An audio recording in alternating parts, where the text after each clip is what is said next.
Hello my dear student. आज जो chapter लेके आए हैं वो है फ्लूइड मैकेनिक्स। उसमें हम लोग प्रेशर, पास्कल्स लॉ और आर्किमिडीज प्रिंसिपल को डिस्कस करेंगे। ठीक है, चलो शुरू करें। तैयार हो? चलो।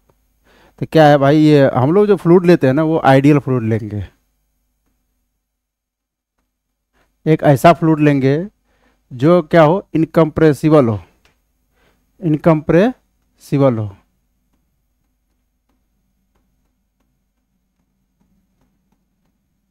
इनकम्प्रेसिबल का मतलब क्या हुआ?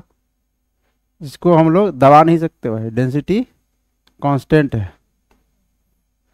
समझ में आ रहा है कि नहीं?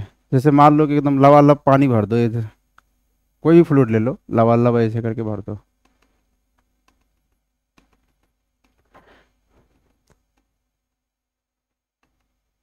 तो क्या होगा?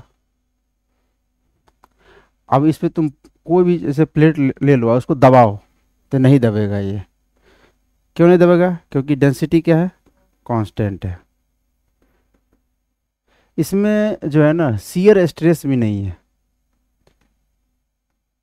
शियर स्ट्रेस, इसको जीरो लेके चलेंगे। शियर स्ट्रेस का मतलब ये हुआ कि अगर हम इसको पैरेलली, इस फ्लूइड पे जो है ना पैरेलली अगर फोर्स लगाएंगे ना तो ये अपोज नहीं करेगा, ये अपोज नहीं करेगा। लेकिन कंप्रेसिव स्ट्रेस है, इसको जब दबाओगे तो अपोज करेगा।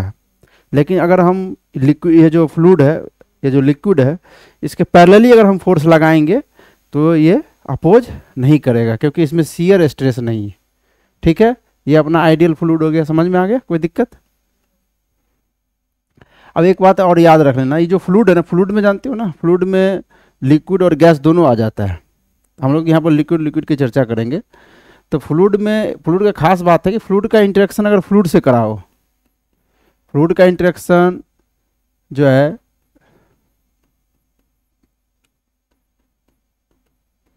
इंटरेक्शन फ्लूइड से कराओ या कोई सॉलिड से कराओ, ये फ्लूइड का जो प्रॉपर्टी, फ्लूइड कैसा फोर्स लगाता है, ये एक नॉर्मल, बोलो, सिर्फ नॉर्मल मतलब परपेंडिकुलरली नॉर्मल फोर्स लगाएगा ये। जैसे मान लो ये सरफेस है ना, हाँ यहाँ पर ध्यान देना, जैसे कि ये देखो लिक्विड है ना, तो ये अगर सरफेस कैसे भी हो, ये जो लिक्विड है, ये जो फ्लूइड है, इस पे एक पुशिंग फोर्स लगाएगा, नॉर्मल पुशिंग फोर्स। समझ में आ रहा है कि नहीं? चाहे इसका ओरिएंटेशन कैसा भी हो सरफेस का, सरफेस किधर भी ले लो, इस पे नॉर्मल पुशिंग फोर्स ही लगाएगा। कौन? फ्लूइड। समझ में आ रहा है कि नहीं? तो फ्लूइड का इंटरेक्शन फ्लूइड से भी होता है तो वो नॉर्मल पुशिंग फोर्स ही लगाता है, या किसी सॉलिड से हो तभी वो एक नॉर्मल पुशिंग फोर्स ही लगाएगा। ये समझ में आ गया? ठीक है। अच्छा, डेंसिटी ऑफ वाटर जानते हो कितना होता है? ये सब चीज़ें पहले से पता होना चाहिए। 1 ग्राम पर सीसी, या इसी को हम लोग बोलते हैं 1 ग्राम पर ml, या 1000 kg पर, बोलो, मीटर क्यूब। अच्छा, 1 मीटर क्यूब में कितना लीटर पानी आता है? मैं अगर 1 मीटर क्यूब का वॉल्यूम लूँ तो कितना लीटर पानी आ जाएगा? 1000 लीटर। कितना लीटर आ जाएगा? 1000 लीटर। यानी कि 1 लीटर में कितना हो जाएगा तब, अगर मीटर क्यूब की बात करें तो?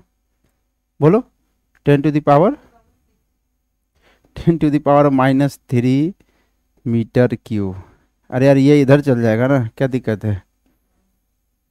यूनिट कन्वर्जन नहीं आता है क्या? तो ये सब चीज़ पहले से पता होना चाहिए। एक चीज़ और, जैसे मान लो ये, अच्छा इसका बताओ, इसका वॉल्यूम बता सकते हो? अगर ये सिलेंडर है, ठीक है, तो इसका सिलेंडर का वॉल्यूम क्या होगा? अगर ये एरिया ए है इसका, तो क्या होता है, मैं सिलेंडर का वॉल्यूम बता देता हूँ। सिलेंडर का वॉल्यूम जो होता है ना, वो बेस एरिया इंटू हाइट हो जाता है, बेस एरिया इंटू हाइट। तो इसका जो वॉल्यूम हम लिखेंगे वो आ जाएगा बेस एरिया इंटू हाइट। कोई दिक्कत? ये सब चीज़ पहले से पता होना चाहिए। तो फ्लूइड हम लोग कौन सा लेंगे? आइडियल फ्लूइड लेंगे, एक ऐसा फ्लूइड जो इनकम्प्रेसिबल हो, यानी कि जिसकी डेंसिटी क्या हो, कांस्टेंट हो, और दूसरा उसमें शियर स्ट्रेस नहीं है। अभी शियर स्ट्रेस नहीं यानी कि पानी के पैरेलली अगर फोर्स लगाएंगे, सरफेस पानी का जो सरफेस उसके पैरेलल अगर फोर्स लगाएंगे तो पानी अपोज नहीं करेगा, मतलब कोई भी फ्लूइड अपोज नहीं करेगा, ठीक है। लेकिन कंप्रेसिव स्ट्रेस होगा। अगर यहाँ मैं बात करूँ तो कंप्रेसिव स्ट्रेस होगा, कंप्रेसिव स्ट्रेस जीरो नहीं होगा, वो जीरो नहीं होगा। इस बात को ध्यान में रखना, ठीक है। चलो आगे बढ़ते हैं, प्रेशर के बारे में चर्चा कर लेते हैं। प्रेशर जानते हो प्रेशर क्या है? प्रेशर कैसा फिजिकल क्वांटिटी है? देखो प्रेशर एक स्केलर फिजिकल क्वांटिटी, कैसा फिजिकल क्वांटिटी है?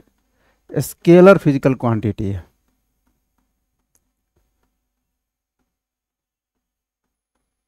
ठीक है। यहाँ अपने लेवल पे स्केलर फिजिकल क्वांटिटी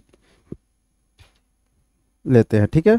अब देखना, मतलब प्रेशर जो है ना, प्रेशर जैसे मान लो कि अगर मैं बोलूँ कि इस पॉइंट पे जो प्रेशर है ना, मान लो P है, तो इसका क्या मतलब हुआ? इसका मतलब ये होगा अगर मैं सरफेस यहाँ लगा दूँ, यहाँ पर सरफेस, इस प्रेशर के वजह से एक नॉर्मल पुशिंग फोर्स लगेगा, वो इस तरह से लगेगा, सरफेस के परपेंडिकुलर लगेगा और वो हो जाएगा PDA। क्या हो जाएगा? PDA। PDA क्या है? नॉर्मल पुशिंग फोर्स है, नॉर्मल पुशिंग फोर्स।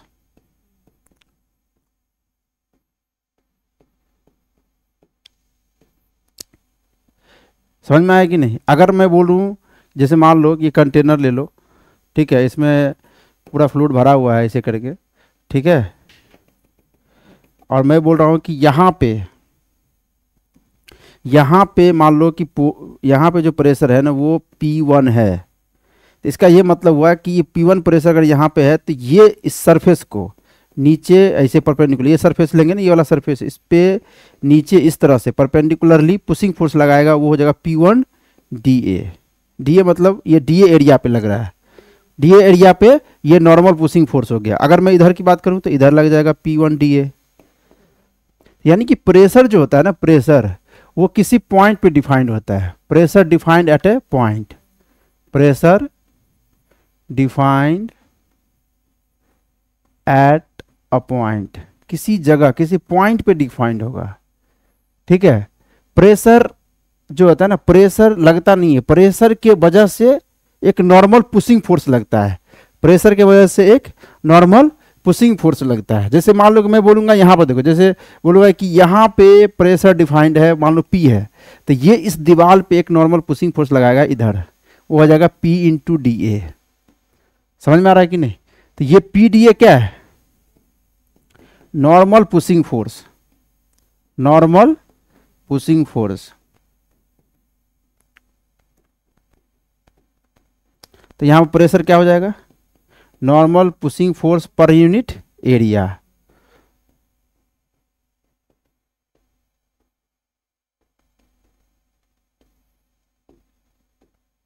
ठीक, तो चलो इसको हम डिफाइन कर देते हैं। इसको अगर हम डिफाइन करेंगे तो इसका डेफिनेशन क्या लिखेंगे? इसका डेफिनेशन लिखेंगे normal pushing force per unit area. ये समझ में आया? एक और चीज़ का जानकारी ले लो, जैसे कि मान लो कि मैं बोलूं कि अगर ग्रेविटी फ्री स्पेस है, क्या बोल रहा हूं मैं? Gravity free space. तो ग्रेविटी फ्री स्पेस में क्या होगा? ग्रेविटी फ्री स्पेस में खास बात ये होता है,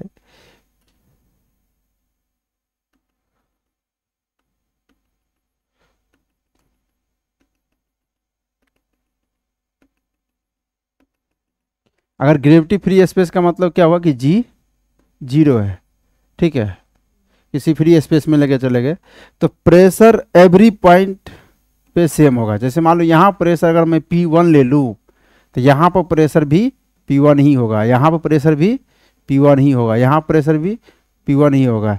यानी कि इन gravity free space, in gravity free space pressure would be same, pressure would be same in every point.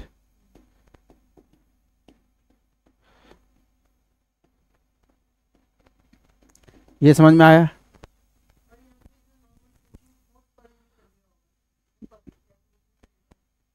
Per unit normal pushing force, force छूट गया, normal pushing force per unit area. चलो इसको नोट करो जल्दी, फटाफट जल्दी करो note. कितना देर का समय दे दो, जल्दी करो, जल्दी, टाइम नहीं है।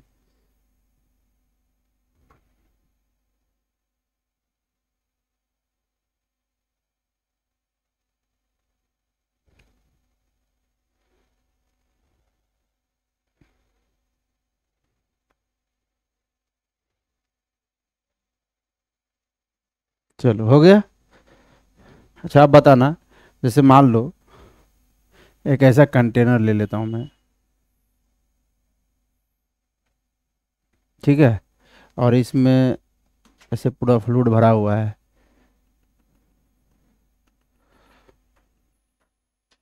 तो फ्लूइड क्या कर रहा होगा बताओ? फ्लूइड तो प्रेशर लगा रहा होगा। अरे मतलब फ्लूइड पे मान लो अगर प्रेशर तो होगा ही, अगर प्रेशर हुआ, जैसे मान लो यहाँ प्रेशर है, तो ये क्या करेगा, ये फ्लूइड की वजह से प्रेशर है, फ्लूइड की वजह से प्रेशर है, तो क्या होगा, ये एक दीवार पर ऐसे फोर्स लगाएगा, नॉर्मल पुशिंग फोर्स, बोलो पी डी ए, अगर पी प्रेशर है तो अगर मान लो कोई ऑब्जेक्ट, कोई सॉलिड ऑब्जेक्ट ऐसे करके रख दिए यहाँ पे ऐसे, तो इस पर कैसे लगाएगा फोर्स? क्योंकि यहाँ पर भी प्रेशर होगा, हर जगह प्रेशर है, हर जगह प्रेशर है, तो ये क्या करेगा, प्रेशर के वजह से क्या होगा, इस पे, इस ऑब्जेक्ट पे एक पुशिंग फोर्स लगेगा। वो किस तरह से लगेगा बताओ? यानी सरफेस पे ऐसे करके लगेगा, सरफेस के परपेंडिकुलर पूरा। दीवार पे कैसे लगेगा? ऐसे लगेगा, बोलो, दीवार पे ऐसे लगाएगा, कहीं भी देख लो ऐसे, ये सब नॉर्मल पुशिंग फोर्स का डायरेक्शन। और सरफेस पे, ये ऑब्जेक्ट पे ऐसे लगेगा। ये समझ में आ गया ना? कोई दिक्कत तो नहीं है, बोलो। और अभी मैं क्या बोला कि अगर ग्रेविटी फ्री स्पेस हो तो हर जगह का प्रेशर सेम होगा, यानी कि प्रेशर में जो डिफरेंस है ग्रेविटी की वजह से। और कंटेनर, अभी जो हम लोग पढ़ने डिस्कस कर रहे हैं, एक चीज़ देख लेना, अभी जो हम डिस्कस कर रहे हैं ना, इसमें क्या क्या चीज़ डिस्कस कर लेंगे वो मैं बता देता हूँ। इसमें हम लोग अभी प्रेशर व्रेशर को तो डिस्कस करेंगे ही। एक्चुअली क्या होता है, इसको दो टॉपिक में पढ़ते हैं। एक होता है हाइड्रोस्टैटिक पार्ट, हाइड्रोस्टैटिक। हाइड्रोस्टैटिक में क्या होता है कि कंटेनर में पानी होगा, और कंटेनर के रिस्पेक्ट में जो है ना पानी, सॉरी पानी बोल रहा हूँ, पानी या कोई भी फ्लूइड क्या होगा, रेस्ट पे होगा। कंटेनर के रिस्पेक्ट में क्या होगा, रेस्ट। हाँ, जो फ्लूइड होगा ना, fluid at rest, fluid at rest with respect to container वाल।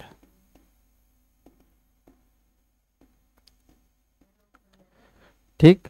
दूसरा जो हम लोग पढ़ेंगे टॉपिक वो है हाइड्रोडायनामिक्स। हाइड्रोडायनामिक्स में क्या होगा, कंटेनर के रिस्पेक्ट में जो होगा, जैसे मान लो कि ये देखो ऐसे करके पाइप होगा, तो पाइप में क्या होगा, फ्लूइड ऐसे, फ्लूइड जो है इसमें मूव करेगा, ठीक है, ऐसे फ्लूइड जो है मूव करेगा पाइप के रिस्पेक्ट में, कंटेनर वाल के रिस्पेक्ट में फ्लूइड अगर मूव कर रहा है तो उसको हम लोग हाइड्रोडायनामिक्स में लेते हैं, जो बर्नौली थ्योरम और हम लोग पढ़ते हैं वो आगे हम लोग पढ़ेंगे। लेकिन अगर कंटेनर है, कंटेनर पानी रखा हुआ है, तो कंटेनर के रिस्पेक्ट में ये रेस्ट पे हो सकता है, कंटेनर चल दे ऐसे, तब भी कंटेनर के रिस्पेक्ट में हम लोग फ्लूइड को मानेंगे रेस्ट पे है। उसका ही स्टडी करेंगे यहाँ पे। समझ में आया? ये बात समझ में आ गया ना? कंटेनर के रिस्पेक्ट में वो चलेगा, कंटेनर के रिस्पेक्ट में वो चलेगा, यानी कि जो प्रेशर डिफरेंस आएगा, मैं अभी जो टॉपिक लेने वाला हूँ, pressure difference due to presence of gravity. अभी तो बोला था ना कि अगर ग्रेविटी फ्री स्पेस हो, तो ग्रेविटी फ्री स्पेस में क्या था कि हर जगह का प्रेशर क्या था, हर जगह का प्रेशर सेम था। यहाँ पर अगर प्रेशर पी है तो यहाँ पर भी पी है, कब, जब जी जीरो। लेकिन मैं ये बोल रहा हूँ कि अगर gravity pressure difference, pressure difference, pressure difference due to gravity,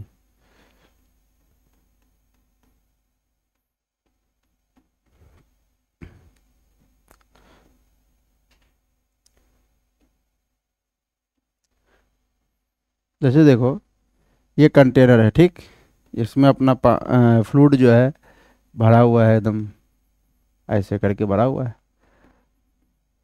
अब हमें क्या करना है कि देखना है ग्रेविटी इसमें प्रेजेंट है। ग्रेविटी पता है ना, जी प्रेजेंट होता है, जैसे जी किधर लगता है, नीचे, ठीक है, नीचे कहने का मतलब यहाँ पर अर्थ होगा, तो अर्थ के सेंटर की तरफ। समझ में आया कि नहीं? ठीक, ये समझ में आता है, कोई दिक्कत? अब मैं ये बोल रहा हूँ कि मुझे कंपेयर करना है कि अगर मैं इस पॉइंट को 1 मान लूँ और ये पॉइंट को 2 ले लूँ, ठीक है, और ये दूरी जो है L ले लो, तो मुझे बताना है कि तुम बताओ कि ये 1 और 2 में प्रेशर किस पे ज़्यादा होगा? 1 और 2 में प्रेशर कहाँ ज़्यादा होगा, कहाँ कम होगा, ये हम लोग को देखना है। तो क्या करेंगे, कैसे चेक करते हैं वो देख लो। एक्चुअली क्या करते हैं हम लोग, यहाँ पे जो है ना वाटर कॉलम ले लेते हैं, ठीक है, यहाँ पे क्या करते हैं एक वाटर कॉलम ले लेते हैं, यानी कि हम एफबीडी बना लेंगे। एफबीडी बना लो पानी का, सिर्फ सॉरी फ्लूइड का बना लो, सिर्फ पानी पानी बार बार निकल रहा है, ये फ्लूइड है, हो सकता है पानी हो, तेल हो, कुछ भी हो सकता है। तो मैं क्या कर रहा हूँ कि यहाँ पर जो है ना फ्लूइड का जो है एफबीडी बना लिया, इसी फ्लूइड है, ठीक है, पूरा फ्लूइड है ये, ठीक है, बोलो, ऐसे करके बना लिया, इसका एफबीडी बना लिया। और ये जो है ये वाला 1 पॉइंट था और ये 2 था, बोलो। तो ये जो है 1 है, तो यहाँ प्रेशर P1 मान लो और यहाँ प्रेशर P2 ले लो। इस प्रेशर के वजह से इस पर नॉर्मल पुशिंग फोर्स लगेगा, कितना लगेगा, P1 DA, बोलो। और इधर इधर पुशिंग फोर्स लगेगा P2 DA। अब बताओ कि ये जो पानी है, ये जो सॉरी पानी है, ये फ्लूइड है, ये चल रहा है क्या? ये चल नहीं रहा है, रुका हुआ है। अरे कंटेनर भी रुका हुआ है और फ्लूइड भी रुका हुआ है। अगर ये रुका हुआ है तो ये वाला फोर्स तो बराबर होगा, यानी कि P1 DA क्या इक्वल टू P2 DA लिख सकते हैं। और ये DA से DA गया तो P1 इक्वल टू P2। अरे तो प्रेशर का तो डिफरेंस ही नहीं आया, ग्रेविटी तो नीचे लग रहा था, अगर ग्रेविटी के हम परपेंडिकुलर चले तो प्रेशर में कोई डिफरेंस नहीं आया। यानी कि in horizontal level, in horizontal level pressure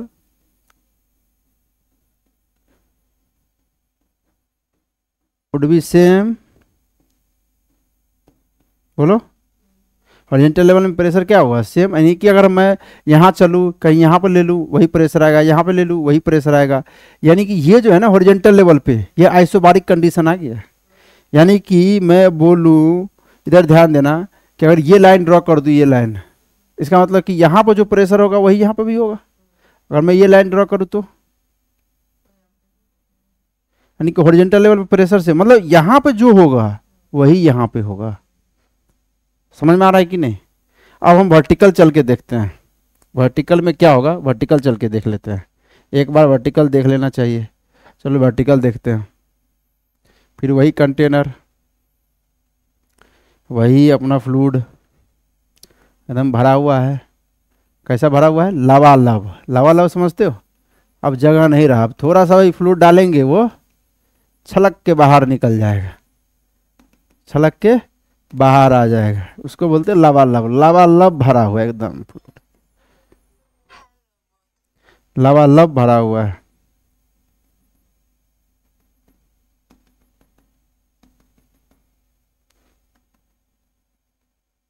ठीक है, लबालब भरा हुआ है।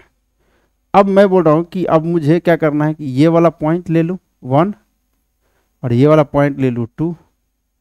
अब ये जो है ना 1 पॉइंट से नीचे h हाइट नीचे है दूसरा वाला पॉइंट। अब मुझे इसमें जो है बताना है, क्या बताना है, प्रेशर डिफरेंस बताना है मुझे।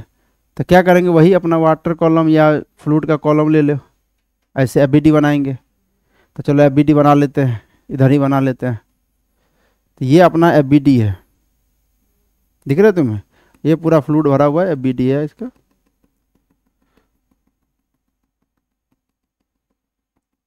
ठीक, हाँ, और ये हाइट कितना है, h हाइट है।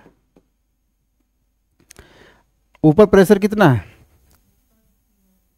ऊपर प्रेशर कितना है P1, यहाँ पर P1 है और यहाँ पे P2 है। प्रेशर की वजह से क्या होगा, नॉर्मल पुशिंग फोर्स लगेगा, कितना हो जाएगा P1DA, और इधर लगाएगा पुशिंग फोर्स P2D। ये तो मैं तुम्हें समझा दिया हूँ ना कि चारों तरफ से फ्लूइड है, तो यहाँ पे जो प्रेशर होगा तो इस सरफेस पे ऐसे लगेगा पुशिंग फोर्स। समझ में आ रहा है कि नहीं? तो अब यहाँ पर देखना, ये अब ग्रेविटी भी तो है नीचे, तो ग्रेविटी की वजह से नीचे भी तो एक फोर्स लगेगा DMG मान लो। अरे समझ में आ रहा है कि नहीं? अच्छा ये लिक्विड है ना, उसका डेंसिटी भी मैं दे देता हूँ। लिक्विड का डेंसिटी रो है, क्या है, रो। अब देखना है, अब मुझे देखना है कि अरे ये भी फ्लूइड नहीं चल रहा है, ये फ्लूइड क्या चल रहा है, क्या मूव कर रहा है, क्या ऊपर नीचे नहीं मूव कर रहा है। इसका मतलब ऊपर वाला फोर्स नीचे वाले फोर्स को बैलेंस कर रहा होगा। बैलेंस किस तरह से कर रहा है, देखो P1DA प्लस P1, बोलो सॉरी प्लस P1 बोल रहा हूँ, प्लस DMG इक्वल टू क्या हो जाएगा P2DA। अच्छा DM कितना होगा, DM ये मास क्या होता है, वॉल्यूम इनटू डेंसिटी। डेंसिटी तो रो है, वॉल्यूम कितना है मैंने अभी बताया था ना, सिलेंडर मान लो सिलिंड्रिकल आकार का है ना, तो क्या होगा वॉल्यूम बताओ, तो एरिया इंटू हाइट यानी कि H into A into rho, ये क्या है तुम्हारा मास है। तो यहाँ मास रख दो, P1DA plus HA rho into G equal to क्या हो जाएगा P2DA।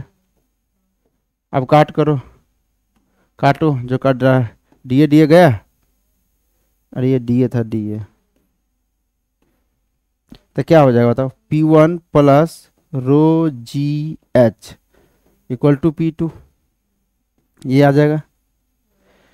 बोलो अगर P1 को इधर ले आऊं तो क्या लिख सकता हूं मैं, P2 माइनस P1 रो GH, यानी कि 1 से 2 पे आए तो प्रेशर डिफरेंस कितना का आ गया, रो GH का। बोलो रो GH का, यानी कि यहाँ से यहाँ आने में क्या हुआ, रो GH से प्रेशर इंक्रीज कर गया, यानी कि 2 पे प्रेशर ज़्यादा है, 2 पे प्रेशर ज़्यादा है P1 से 1 से। ये समझ में आ गया कि नहीं? यानी कि ग्रेविटी के डायरेक्शन में अगर चलते हो तो प्रेशर क्या हो जाता है, इंक्रीज कर जाता है, करता है कि नहीं करता है। तो इन the direction of gravity, in the direction of gravity pressure increases by क्या, रो GH। ये समझ में आया कि नहीं आया? रो GH से क्या हो जाएगा, प्रेशर इंक्रीज कर जाएगा। कोई दिक्कत बोलो, कहाँ पे, यहाँ पे हैं, ये H इंटू D है, नहीं ये DA है,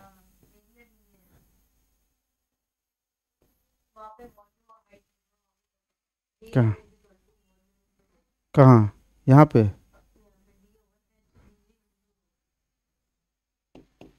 अरे ये देखो ये DA है एरिया, और DA इंटू H, ठीक। 2 मिनट तो बहुत हो गया। यानी कि ग्रेविटी के डायरेक्शन में चलने से क्या हो जाएगा, प्रेशर इंक्रीज कर जाएगा। कितना से कर जाएगा, अगर H हाइट नीचे आओगे तो रो GH से कर जाएगा, ठीक है। यानी कि अगर मैं तुम्हें बोलूं ऐसे करके,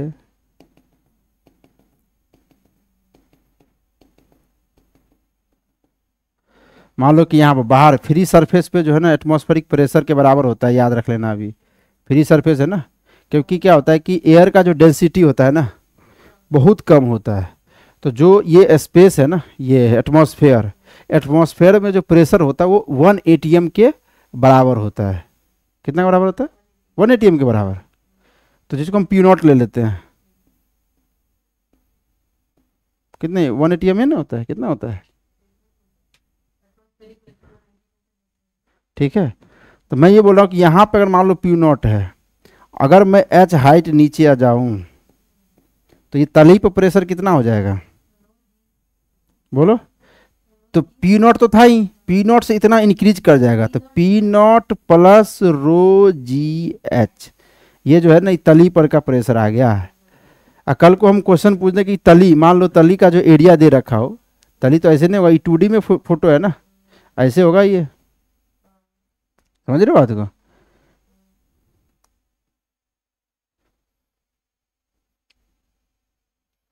ऐसे करके होगा, ठीक है। तो ये जो है ना, ये तली पे अगर मान लो फोर्स पूछे, तो तली पे फोर्स पूछे, तो तली पे नॉर्मल पुशिंग फोर्स अगर पूछ रहा है, तो तली पे प्रेशर पता चल गया, तो नीचे तो लगाएगा नॉर्मल पुशिंग फोर्स, और कितना लगाएगा, अगर इसका एरिया ए है तो लगाएगा P naught plus rho g H into ए। नॉर्मल पुशिंग फोर्स बोले थे ना, P into D A, P into D A है। अगर ए एरिया पे लग रहा है ये कांस्टेंट, यहाँ पर जो है ना तली पे, हर एक जगह पे तली पे जो है ना प्रेशर सेम है, तो प्रेशर सेम है तो सीधा एरिया से मल्टीप्लाई कर दो ना, ठीक है।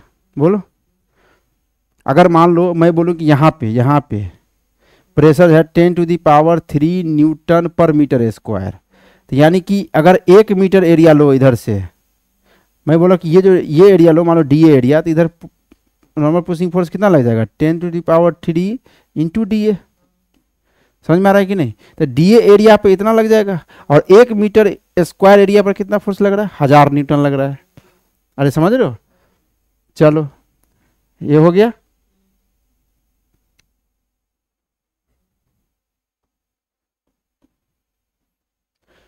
तो यानी कि हम यहाँ पर ये देखें कि अगर हम ग्रेविटी के डायरेक्शन में जाते हैं तो प्रेशर इंक्रीज कर जाता है। ग्रेविटी के डायरेक्शन में अगर हम जाते हैं तो प्रेशर क्या हो गया, इंक्रीज कर गया। ये बात याद रख लो, प्रेशर इंक्रीज कर गया, इंक्रीज कितना से इंक्रीज कर गया, increases by rho g h. ये बात को हम लोग याद कर लेंगे।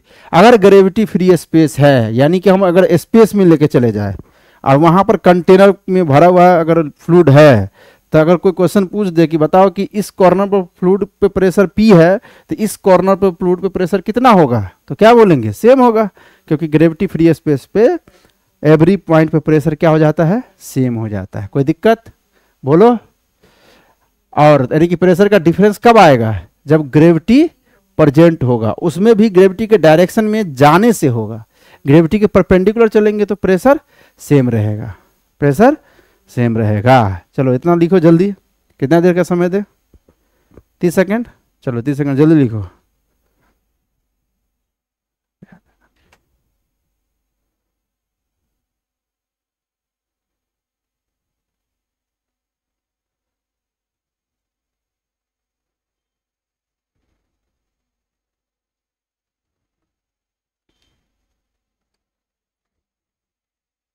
चलो आगे बढ़े। अच्छा एक बात बताओ, यहाँ पर देखो, इस वाल को देखो, ये वाला जो वाल है, इस वाल को देखोगे। चलो फ्रेश पेज ले लेते हैं। हम ये बोल रहे हैं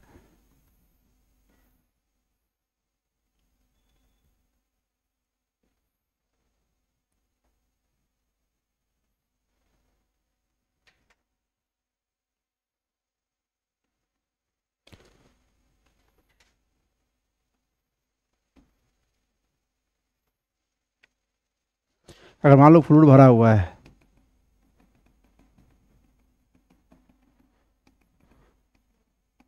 पूरा भरा हुआ है, ठीक है, तो फ्लूइड भरा हुआ है तो क्या होगा, दीवार पे फोर्स लगाएगा। अब तुम्हें ये बताना है कि दीवार रप्चर कहाँ से होगा, अगर होने का संभावना होगा तो किधर से, नीचे से टूटेगा या ऊपर से। हाँ, जहाँ पर फोर्स ज़्यादा लगेगा वहीं पर ना होगा, तो किधर से होगा, ऊपर से या नीचे से, ऊपर से टूटेगा या नीचे से। यानी कि सही बात है, अगर मैं ऊपर से नीचे आता हूँ तो प्रेशर इंक्रीज होता है, यानी कि यहाँ पर प्रेशर जो है वो वेरी कर रहा है। अब प्रेशर वेरी कर रहा है तो प्रेशर के वजह से ही तो नॉर्मल पुशिंग फोर्स लगता है, वो क्या होता है P इंटू डी ए। तो भाई प्रेशर ज़्यादा होगा तो उतना ही एरिया पर ज़्यादा फोर्स लगेगा। समझ में आ रहा है कि नहीं आ रहा है। अगर मैं फोर्स डायग्राम बनाऊँ तो ये अगर इतना बड़ा एरो दिया हूँ ना, तो बगला वाला अगला जो एरो होगा थोड़ा बड़ा होगा, अगला उसके बड़ा होगा, अगला उससे बड़ा होगा, बोलो, अगला उससे बड़ा होगा, अगला उससे बड़ा होगा। यानी कि यहाँ पे तली पे, दीवार पे जो तली पे है ना, यहाँ पे सबसे ज़्यादा नॉर्मल पुशिंग फोर्स लगेगा। अरे समझ रहे हो या? अच्छा, ये सवाल अगर क्वेश्चन आ जाएगा ना कि फोर्स बताओ इस दीवार पर कितना टोटल फोर्स लग रहा होगा, तो हमको इंटीग्रेशन से करना होगा, तो आगे हम देखेंगे। क्योंकि कांस्टेंट फोर्स रहता, कांस्टेंट प्रेशर रहता था तब ना हम कर देते कि देखो प्रेशर इनटू एरिया कर देते थे, लेकिन यहाँ पर तो कांस्टेंट प्रेशर है ही नहीं, तो कैसे करेंगे? किसी भी पॉइंट पे अगर मुझे किसी भी दीवार या किसी भी जगह पे मुझे अगर नॉर्मल पुशिंग फोर्स निकालना है तो उस जगह का मुझे प्रेशर पता होना चाहिए ना। यहाँ पे तो प्रेशर वेरी कर रहा है ऊपर से नीचे, तो कौन सा प्रेशर लेंगे? तो हम मुझे क्या करना होगा कि यहाँ पर अलग, यहाँ पर अलग, यहाँ पर अलग, यहाँ पर अलग निकाल के सबको जोड़ देंगे। और छोटा छोटा यहाँ पर एलिमेंट निकाल के जोड़ने का काम तो इंटीग्रेशन करेगा। तो ये बिल्कुल ये सवाल इंटीग्रेशन वाला हो गया। तो आगे हम लोग देखेंगे। फिलहाल हम लोग जो है अगर मान लो कंटेनर को चला दें ए एक्सेलरेशन से, क्या कर रहे हैं हम लोग? कंटेनर यानी कि pressure difference, pressure difference due to acceleration of container.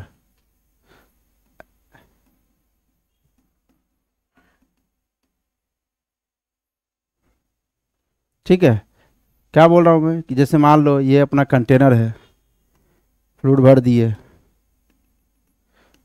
देखना है इसको आराम से।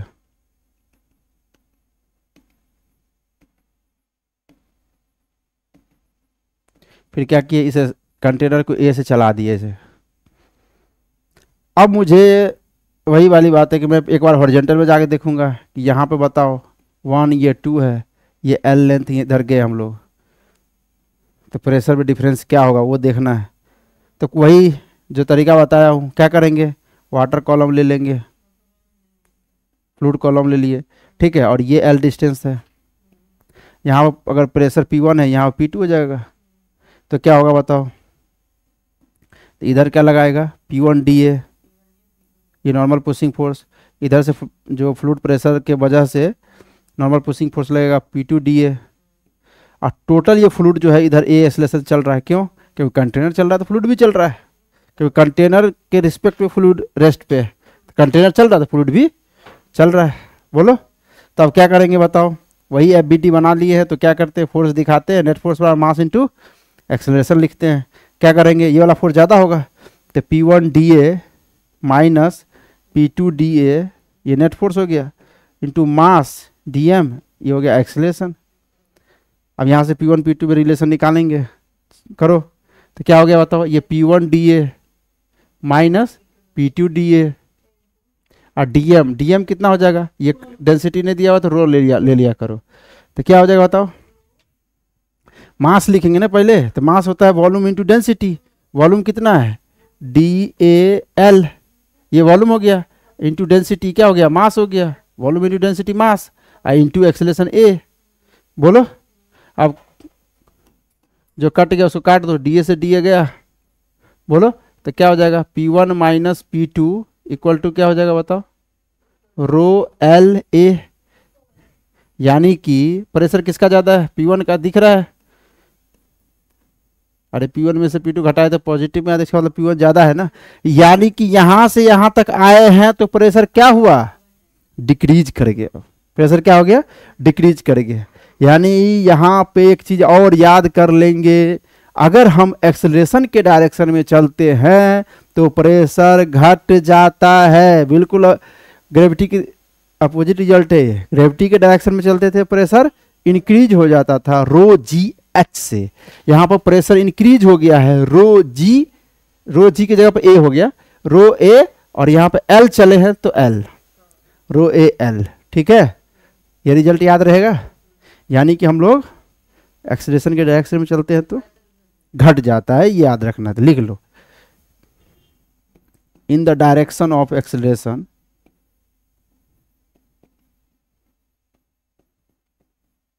Acceleration of container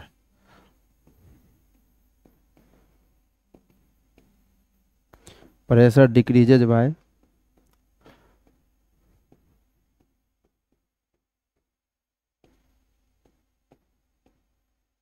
row A L. ठीक, कोई दिक्कत? आगे बढ़े, बोलो। नोट नहीं कर पा रहे? दिमाग में ही नोट कर लो ना, जल्दी जल्दी फटाफट। नहीं हो पाएगा नोट दिमाग में।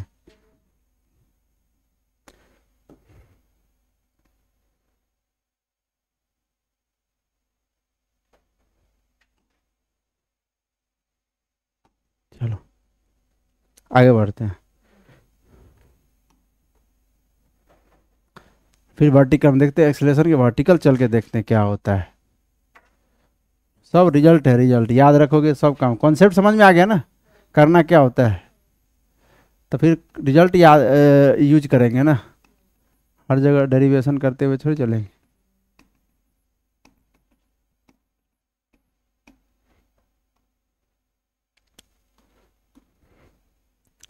वही देखो, ये 1, ये 2, ये अपना वाटर कॉलम ले लेंगे या फ्लूइड कॉलम ले लिए, ऐसे करके ये अपना ये है ना एफबीडी बना देंगे।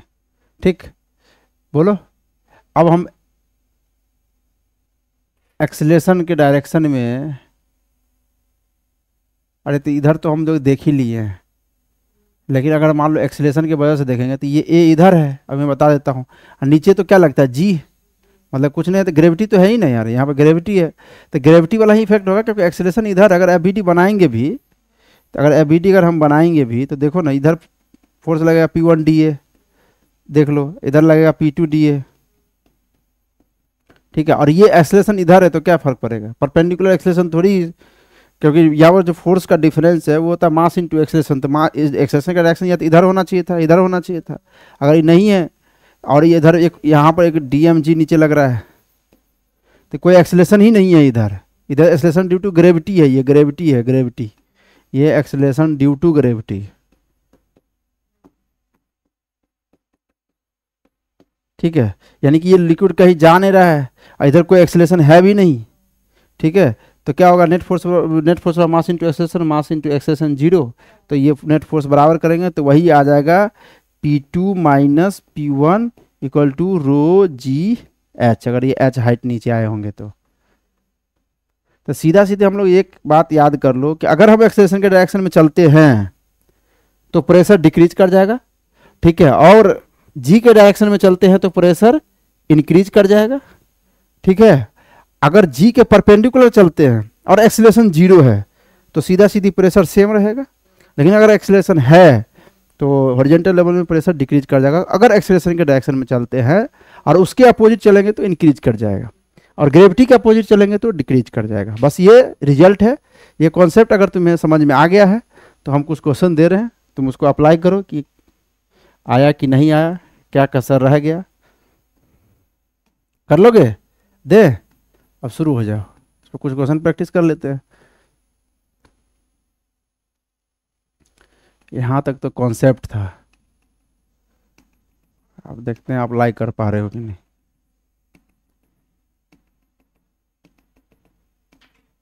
चलो, अब ये मान लीजिए 1 है, ठीक है, अब क्या कि एच हाइट नीचे आए, एच हाइट या एल हाइट नीचे आया, ठीक है, ये P2 मिला, तो बताओ प्रेशर कहाँ ज़्यादा है कहाँ कम है, तो सीधे बात है यार, रिजल्ट याद करेंगे ना, P2 ज़्यादा है तो P2 माइनस P1 कितना है, रो जी एल, ये लिखना आता है ना, अभी तो सीखे हैं कि 1 से 2 पे आते हैं तो प्रेशर इंक्रीज कर जाता है, कितना से कर जाता है, रो जी एल से, रो जी एल से, यहाँ पे एच जगह पे एल है तो रो जी एल, समझ में आ रहा है कि नहीं है, कुछ नहीं बता रहा हूँ, तो यहाँ पर डेंसिटी रो लेके चल रहा हूँ फ्लूइड का, ठीक है, ये लिक्विड का, ठीक है, समझ में आ रहा है कि नहीं आ रहा है।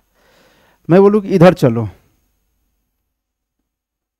अगर मैं इसको ए से चला दूं, ए से अगर चला दूं, ए से अगर चला दिया तो बताओ, अब ये 3 वाला पॉइंट है, अब तुम बताओ किसका प्रेशर ज़्यादा होगा, 3 या 2 का, अगर मैं ये 2L ले लूँ लेंथ है, तो P2 ज़्यादा लिखेंगे तो P2 माइनस P3 लिख सकते हैं, कितना लिख सकते हैं, रो जी, जी के जगह पर अब ए आएगा, रो ए इंटू 2L, रो 8 इंटू 2L। अगर मुझे P1 माइनस P2 निकालना तो क्या करना पड़ेगा? P1 माइनस P3 निकालना है। P1 माइनस P2 तो निकाल ही रखे, P1 माइनस P3 निकालना है तो P1 माइनस P3 पूछ रहा हूँ। क्या करोगे? ये देखो P1 को पॉजिटिव में लेना है तो इसमें से इसको घटा दो। अगर घटाओगे तो ये माइनस हो जाएगा, ये प्लस हो जाएगा, ये माइनस हो जाएगा। समझ में आ रहा है कि नहीं? तो उस तरह से तुम P1 माइनस P3 लिख सकते हो। क्या लिख सकते हैं? देखो ये माइनस, ये प्लस और ये माइनस, तो P1 माइनस P3। अब ये कट जाएगा, ठीक है, और ये जो है पॉजिटिव में आ जाएगा, रो ए 2L माइनस रो GL। ये लिख लोगे कि नहीं लिख लोगे बताओ?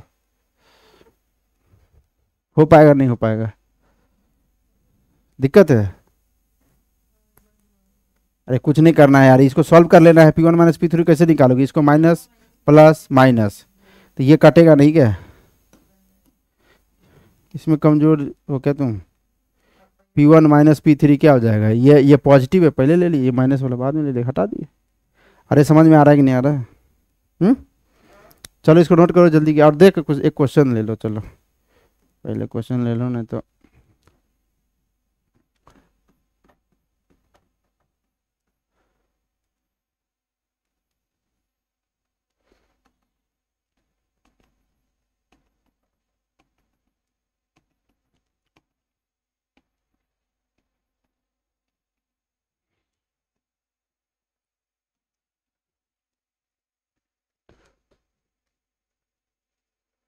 इसको हम लोग इधर चला दिए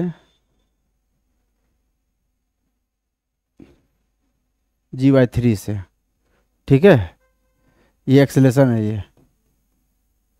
अब मैं बोल रहा हूँ कि ये 0.1 है ना, ये यहाँ से L डिस्टेंस आए 2 पे, सॉरी L नहीं आए,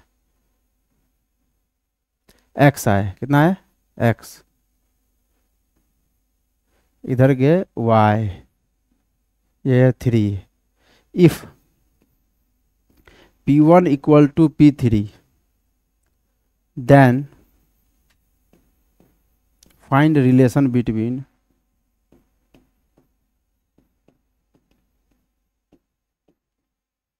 X and Y। निकाल सकते हो? निकालो, अपना दिमाग यूज करो और निकालो।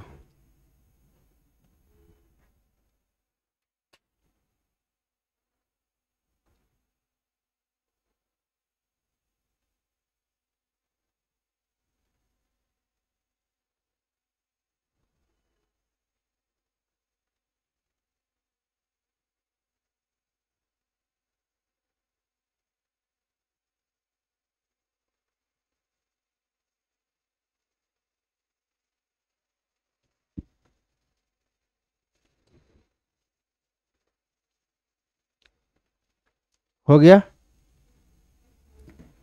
हाँ,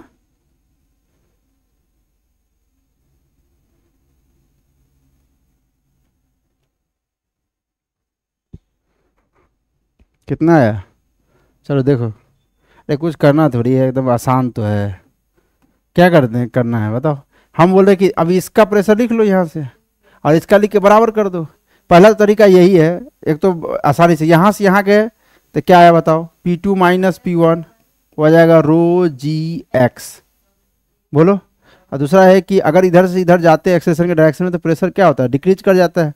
तो P2 माइनस P3 वो कितना आ जाएगा? रो GY, सॉरी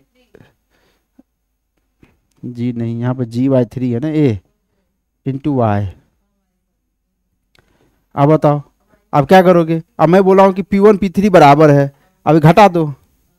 जैसे घटाओगे तो ये घटा, ये प्लस, ये माइनस, और ये बराबर है तो कट जाएगा, और ये भी कट गया, तो क्या बचा?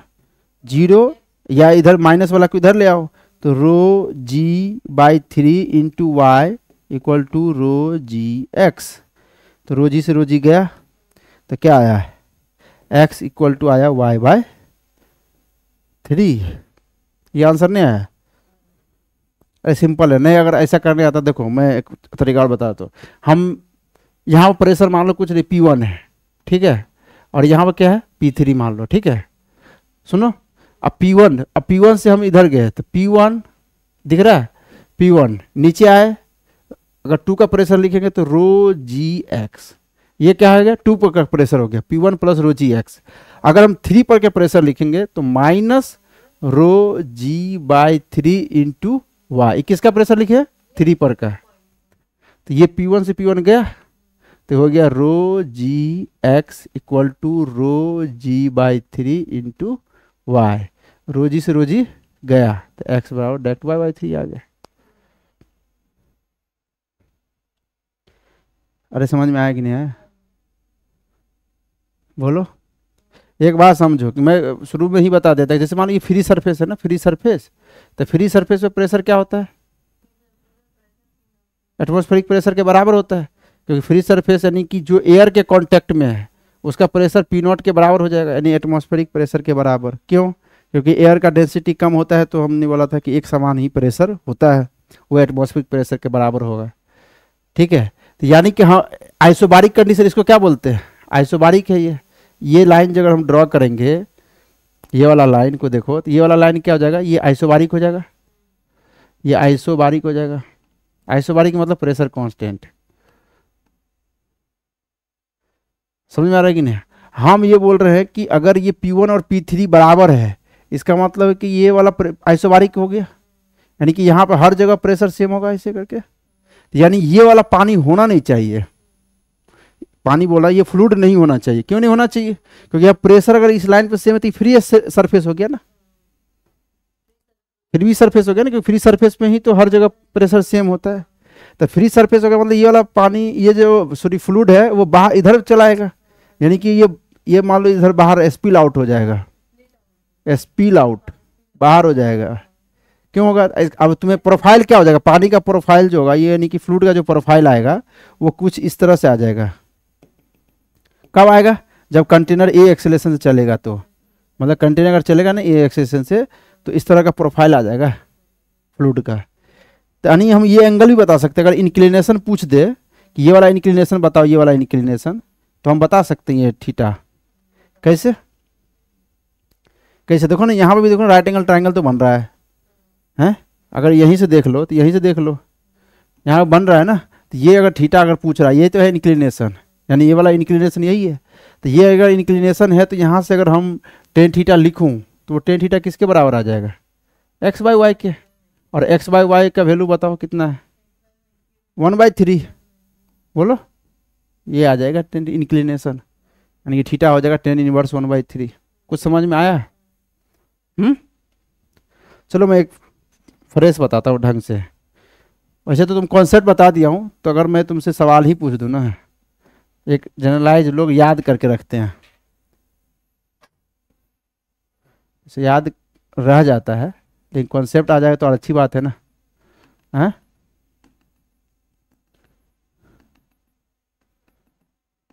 मैं बोल रहा हूँ इसको ए से चलाओ, ए से चलाओ, तो चलाओगे तो पानी का जो सॉरी फ्लूइड का प्रोफाइल यानी कि लिक्विड का प्रोफाइल किस तरह से बन जाएगा, कुछ इस तरह से बन जाएगा। बोलो, इस तरह से बन जाएगा ना लिक्विड का प्रोफाइल। तो और क्वेश्चन तुमसे पूछ दे कि ये इंक्लिनेशन बताओ, इंक्लिनेशन, तो कैसे बताओगे। ये वाला इंक्लिनेशन पूछ दे, ये फ्री सरफेस का जो है ना इंक्लिनेशन थीटा बताओ, तो कैसे बताएंगे, क्या करेंगे।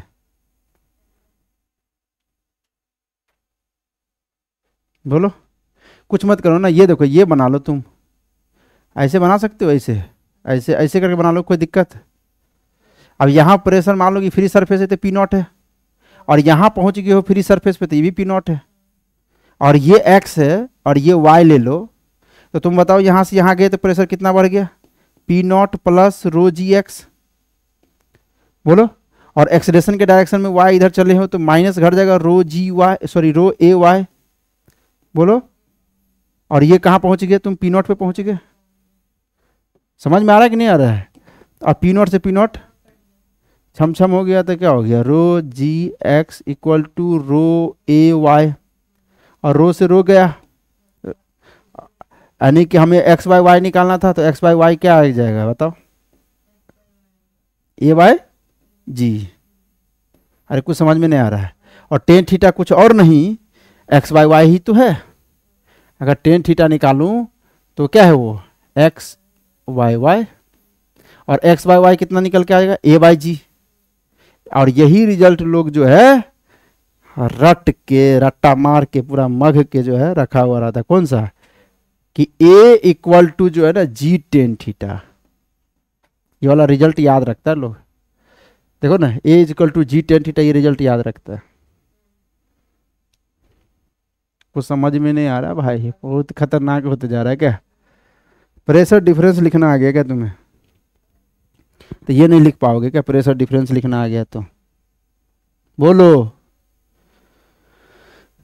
बहुत टफ थोड़ी लग रहा होगा, ये बहुत आसान है, बहुत इजी है। इतना इजी है शर्म आ रहा बताते। साहब के शर्म से मेरा मुंह झुक गया। हाँ लिखने का समय दे, चलो 1-2 मिनट दे देते, क्या दिक्कत है, अपने पास समय ही समय।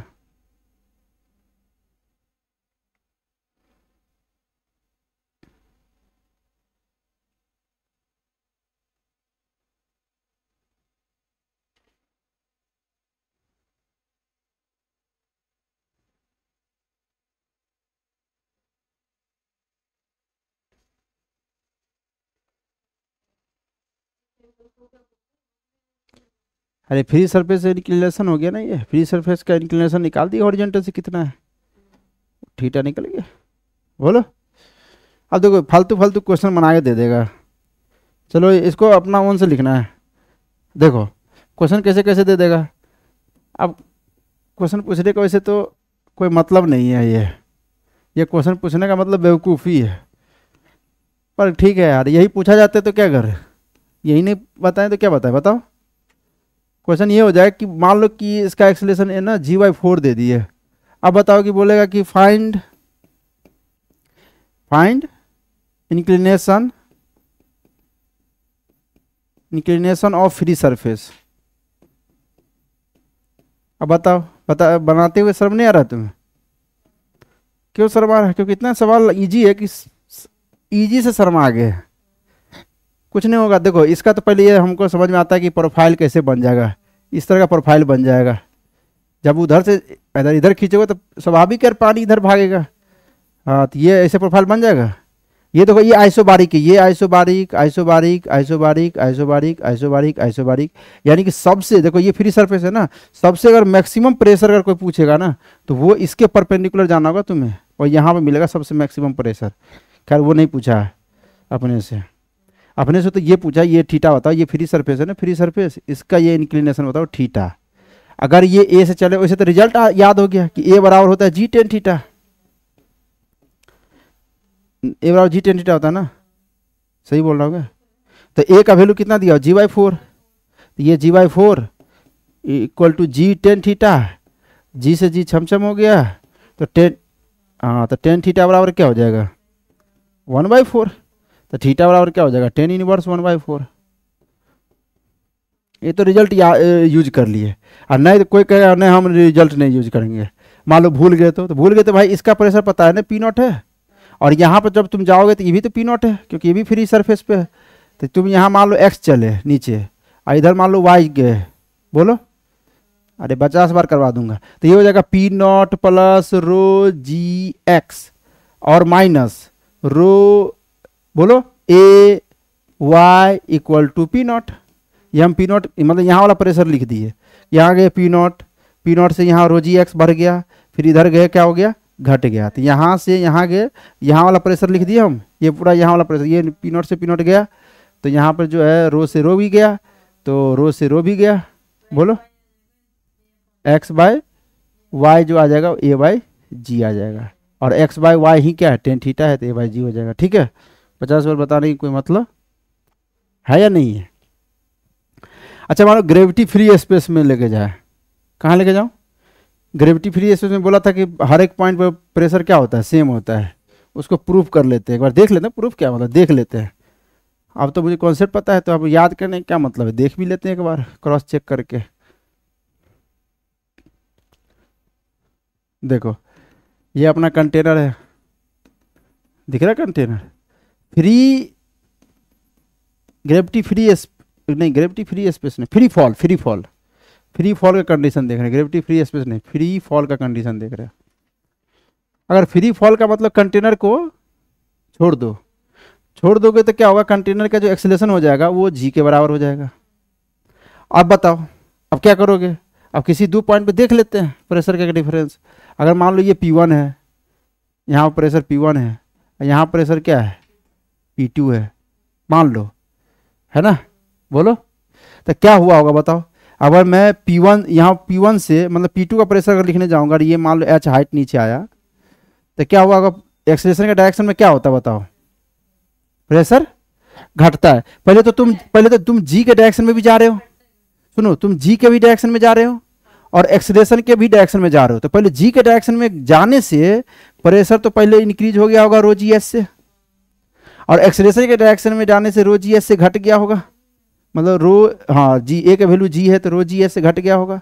अब इक्वल टू P2, ये P2 का प्रेशर लिख दिया ना, P1 से पहले रो जी एच बढ़ा, एक्सेलरेशन के डायरेक्शन में गए तो घटा, घट के तो P2 पहुंच गया ना, मैं तो P2 का, और सॉरी क्यों काट रहा हूं मैं, ये कट जाएगा ना, तो P1 बराबर क्या आ गया, P1 बराबर P2 आ गया। कोई दिक्कत है क्या, यानी कि फ्री फॉल के कंडीशन में क्या होगा कि pressure at every point would be same. लिख लो, फ्री फॉल कंडीशन में pressure at every point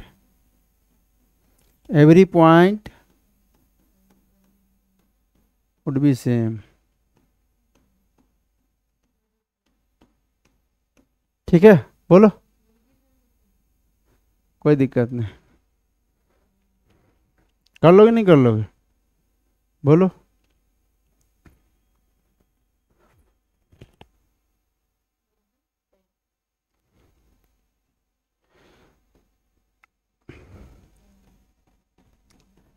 question तो बहुत सारा बनाया जा सकता है, तू कहो तो एक और क्वेश्चन बना दे, दो बना दो। पर यानी कि यहाँ पे एक चीज सीखने को मिला, पता है क्या है, कि एक्सेलरेशन का इफेक्ट तुम्हें अलग से देखना है और जी का इफेक्ट अलग से देखना है, मतलब दोनों को अलग अलग से देखना है, समझ रहे हो। यहाँ पर देखो ए के डायरेक्शन में भी जा रहे हैं और जी के भी डायरेक्शन में जा रहे हैं, तो अलग अलग देखेंगे, ऐसा नहीं कि दोनों को मर्ज कर देंगे, मर्ज नहीं करेंगे। अगर मर्ज करेंगे तो तुम जी इफेक्टिव लिखना होगा, तब मर्ज करके भी लिखते हैं लोग, लेकिन हम कॉन्सेप्ट से चलेंगे।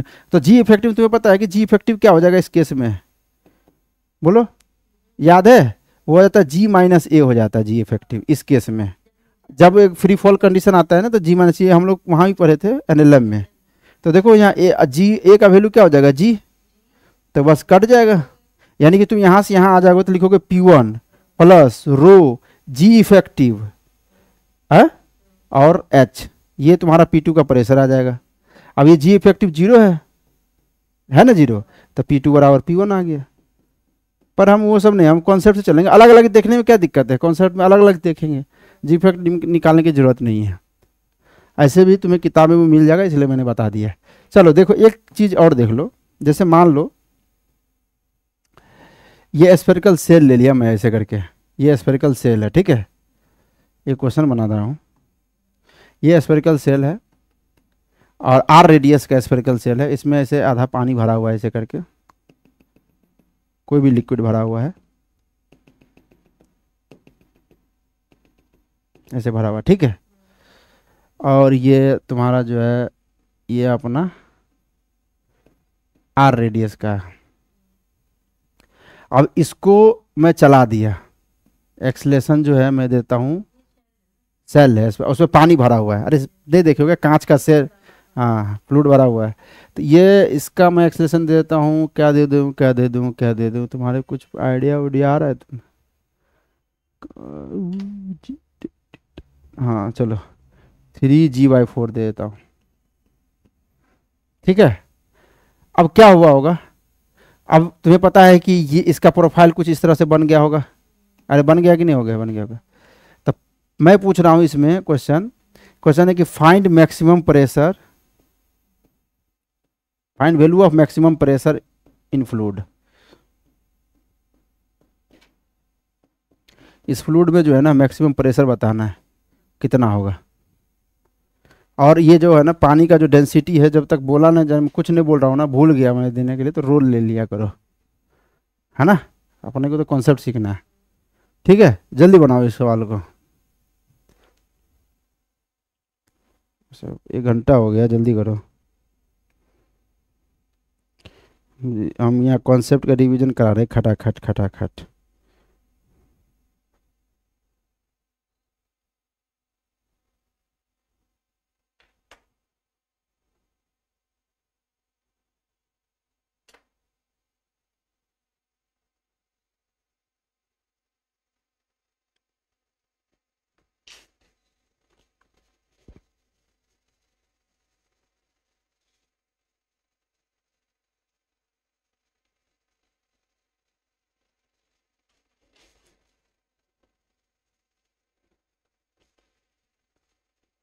चलो देखो क्या हुआ होगा, देखो अभी यही समझा देता हूँ। यहाँ देखो, तुम्हें पता है कि ये जो है, ये तुम्हें दिख रहा है, ये आइसोबारिक हो गया, यानी कि फ्री सरफेस हो गया। फ्री सरफेस से हम कहाँ जाते हैं, परपेंडिकुलर। बोलो, ये तुम्हारा ए था इधर, समझना, बोलो। तो क्या हुआ होगा, यानी कि तुम यहाँ गए जी के डायरेक्शन में, और इधर इतना गए तुम ए के डायरेक्शन में, एक अपोजिट। अगर ये वाला एंगल पता चल जाए ना, ये वाला एंगल, तो हम निकाल सकते हैं। ये एंगल वही है जो ये वाला एंगल है, जो इंक्लिनेशन एंगल है। ये कैसे समझ में आएगा, ये आएगा समझ में। मैं बोल रहा हूँ कि वो वही एंगल है, जैसे यहाँ ये था ना, मैं बोल रहा हूँ ये एंगल थीटा है ना, तो तुम इसके परपेंडिकुलर जाओ ऐसे करके, तो ये वाला एंगल भी थीटा ही होगा। कैसे होगा, तो तुम देखो इसको मिला लो ऐसे करके, ये 90 डिग्री हो गया, ये 90 - थीटा हो गया, तो ये थीटा हो जाएगा। ठीक है, वो मैं समझाने के लिए कर रहा था कि क्यों थीटा, कैसे थीटा होगा। तो तुम यहाँ पर देखो ना, ये जो वैल्यू है, ये वाला वैल्यू, ए क्या होता है, ए जी टेन थीटा का बराबर होता है, याद करो। ये क्या होता है, जी टेन थीटा का बराबर होता है। और ए का वैल्यू क्या है, 3g/4। अगर इंक्लिनेशन एंगल निकालना तो ऐसे निकालते हैं ना, जी इंटू टेन थीटा। तो मैं अगर जी से जी उड़ा दूँ, तो टेन थीटा यानी कि थीटा कितना आ जाएगा, 37 डिग्री आ गया। अगर ये 37 आ गया, तो इसका मतलब ये जो है, इसका मतलब ये वाला जो है एंगल, वो कितना हो गया, 37। तो ये भी 37 हो गया। और ये तो तुम्हारा आर है। तो सोचो कि तुम ग्रेविटी के डायरेक्शन में कितना चले। अब मुझे यहाँ पर, ये है मैक्सिमम प्रेशर, ठीक है, यही पी मैक्स है, यही है ना पी मैक्स। तो मैं यहाँ पर पी नॉट है, यहाँ पर क्या है, फ्री सरफेस पी नॉट है। तो पी नॉट से ग्रेविटी के डायरेक्शन में चलेंगे तो प्रेशर क्या होगा, इंक्रीज। कितना चलना होगा, रो जी, और कितना चलना होगा, एच कितना है, ये आर कॉस 37, आर कॉस 37 मतलब 4/5। तो ये 4r/5 हो जाएगा। अब मुझे यहाँ पहुँचना है, तो माइनस, मतलब कि अब चले हम एक्सलेशन के डायरेक्शन में, अपोजिट डायरेक्शन में। अपोजिट चलेंगे तो बढ़ जाएगा, प्लस हो जाएगा, वो आ जाएगा रो ए कितना दिए हुए, 3g/4, रो ए, और 3r/5। सॉल्व करके कितना आ जाएगा, यही आंसर है। तो आंसर मैं वहाँ पी मैक्स ऊपर लिख देता हूँ, कितना हो जाएगा बताओ, पी नॉट। अब तुम नंबर नंबर को देखो, खाली नंबर को देखो, रोजी आर, तो रोजी आर इसमें भी है, नंबर है इसमें 4/5, इसमें 3×9/20, यानी कि ये प्लस रो जी आर तो कॉमन हो गया, और ये हो गया 4/5, और प्लस हो गया ये 9/20। इसको ऐड करो, तो ऊपर नीचे 4 से मल्टीप्लाई करोगे तो 16/20, यानी कि 16×9 25/20, 25/20 मतलब 5/4, 5/4। मुझे आ गया answer, P naught plus 5/4 rho g r. ये तुम्हारा मैक्सिमम प्रेशर आ जाएगा इस फ्लूइड में, अगर ये 3g/4 से चलेगा तो। कोई दिक्कत, आगे बढ़ाते हैं यार, अब कितना सवाल कराऊं, है ना, कॉन्सेप्ट आ गया, फालतू में घिसने से क्या फ़ायदा है। और बाकी तो तुम प्रैक्टिस करोगे तो आ ही जाएगा, क्या बात, आगे बढ़े। तो आगे कभी कभी जो है ना, चलो लिखना है क्या है, चलो लिख लो, चलो लिख लो, दे देते हैं 1 मिनट, 1 मिनट नहीं देंगे, 30 सेकेंड ले लो।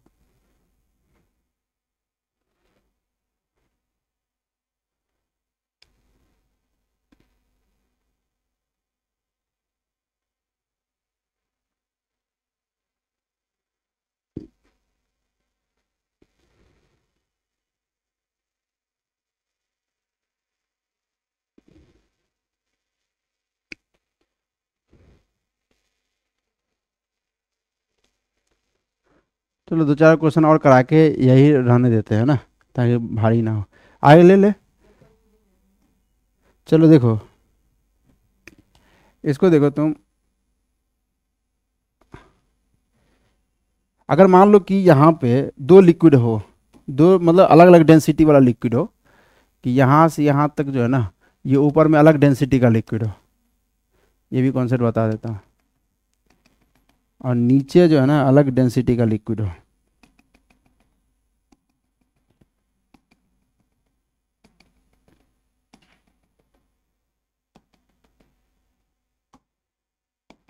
ऐसे करके अलग अलग डेंसिटी का लिक्विड, ये मान लो रो 1 है और ये रो 2 है। अब यहाँ प्रेशर मान लो P0 है, तो यहाँ पर अगर मुझे प्रेशर लिखना है, ये मान लो P2 है, ये P1 का प्रेशर मान लो यहाँ पे P0 है ऊपर, और यहाँ पे P2 है। तो ये जो हाइट है ना, ये मान लो ये जो दूसरा लिक्विड है, ये रो 1 वाला लिक्विड L1 हाइट तक भरा हुआ है, और रो 2 वाला लिक्विड L2 हाइट तक भरा हुआ है। तो अगर मुझे P2 का प्रेशर लिखना है तो कैसे लिखेंगे? कुछ नहीं करना है, वैसे लिखेंगे, P0 तो होगा ही।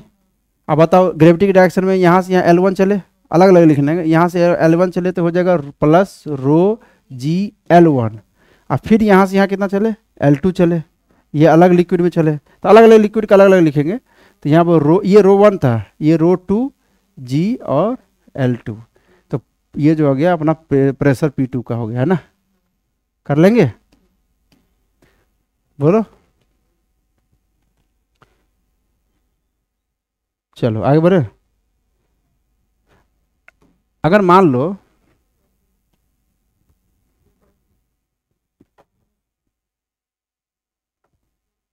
चलो कोई बात नहीं, चलो ठीक।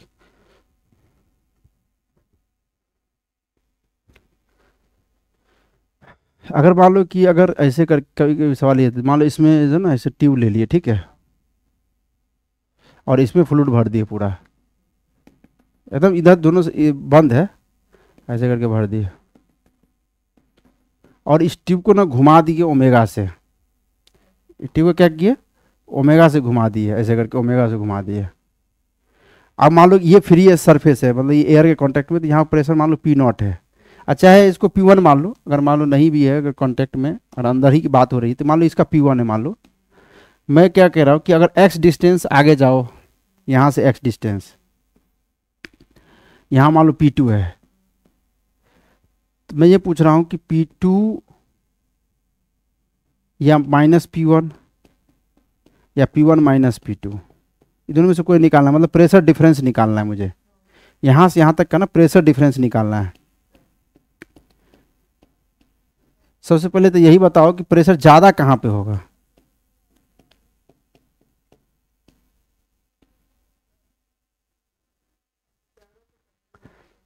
अब देखना, कोई भी चीज़ याद करो, कोई भी चीज़ सर्कल में घूमता है, कोई भी चीज़ अगर सर्कल में घूमता है तो क्या होता है, उसके पास एक सेंट्रीपिटल एक्सेलेरेशन होता है। हमने सर्कुलर मोशन में पढ़ा है, सेंट्रीपिटल एक्सेलेरेशन होता है ना, कोई चीज़ अगर सर्कल में घूमता है तो, हैं, और फोर्स क्या लगता है, सेंट्रीपिटल फोर्स M/AC, और AC का वैल्यू हो जाता है V²/R, वो सब हम लोग पढ़े हुए हैं। सीधा सीधी मैं ये बोल रहा हूँ कि कोई भी पार्टिकल अगर सर्कल में घूमता है तो उसके पास एक सेंट्रीपिटल एक्सेलेरेशन होता है, यानी कि इसमें एक चीज़ तो जरूर है कि सेंट्रीपिटल एक्सेलेरेशन होगा। और अगर मैं इधर से इधर जा रहा हूँ x, तो एक्सेलेरेशन के अपोजिट जा रहा हूँ, तो प्रेशर क्या होगा, बढ़ेगा। यानी कि P2 पे मैं तो देख के बोल सकता हूँ, और क्वेश्चन यही आ जाए कि प्रेशर कहाँ पर ज़्यादा है, तो मैं तो बोलूँगा P2 माइनस P1, यानी कि मैं बोलूँगा P2 पे ज़्यादा है, P2 पे प्रेशर ज़्यादा है। ये तो पहले समझ में आना चाहिए। दूसरी बात है, मुझे P2, इसका मतलब P2 माइनस P1 है, प्रेशर डिफरेंस पूछा तो P2 माइनस P1 बताओ। अब कैसे बताएंगे? अब समस्या यहाँ है कि हर एक डिस्टेंस पे जो है ना, अगर मान लो कि ये वाला पानी का टुकड़ा ऐसे सर्कल में घूम रहा होगा, ये वाला ऐसे घूम रहा है, इतना बड़ा सर्कल में घूम रहा है, ये वाला इतना बड़ा सर्कल में घूम रहा होगा, यानी कि इसका AC जो है ना भाई, AC ये वेरिएबल है। ये क्या है, वेरिएबल है। पहले मैं कचरा हटा देता हूँ। ये क्या है बताओ, ये AC क्या है, वेरिएबल है। अरे वेरिएबल नहीं, क्या है, AC बराबर होता है, अगर ओमेगा दिया हुआ तो ओमेगा² X, याद करो, ओमेगा² R हाँ, यानी कि एक्स तो वेरी कर रहा है और अलग अलग पॉइंट के लिए एक्स अलग अलग है, तो ए सी तो वेरिएबल हो गया। अब वेरिएबल के लिए मुझे इंटीग्रेशन से निकालना होगा। बोलो मैं क्या करूं, मैं फिर से तो सुनना है यार, थोड़ा टफ लगेगा तुम्हें, वैसे तो जल्दी ख़त्म कर सकता हूँ। देखो यहाँ पर ध्यान दो, अब ध्यान दो, दिखेगा, दिखा, इसमें ऐसे फ्लूइड भरा हुआ है पूरा। अब देखना, मैं बोल रहा हूँ कि यहाँ से जो है ना, हम क्या कि एक्स डिस्टेंस पे गए, ठीक, और यहाँ पर का प्रेशर लिख लेंगे, बोलो, और x प्लस डी एक्स पर गया, x प्लस डी एक्स, यहाँ पर ये x है, ये x प्लस डी एक्स है, यानी कि हम dx आगे गए यहाँ से। अगर मैं इस, समझ रहे बात को, तो तुम्हें ये बताओ कि अगर यहाँ पर और यहाँ पे प्रेशर किस में ज़्यादा होगा, यहाँ पे। अगर यहाँ प्रेशर P होगा तो यहाँ pressure P plus D P होगा, P प्लस डी पी नहीं हो जाएगा, तो यानी कि प्रेशर डिफरेंस कितना आ जाएगा, dp।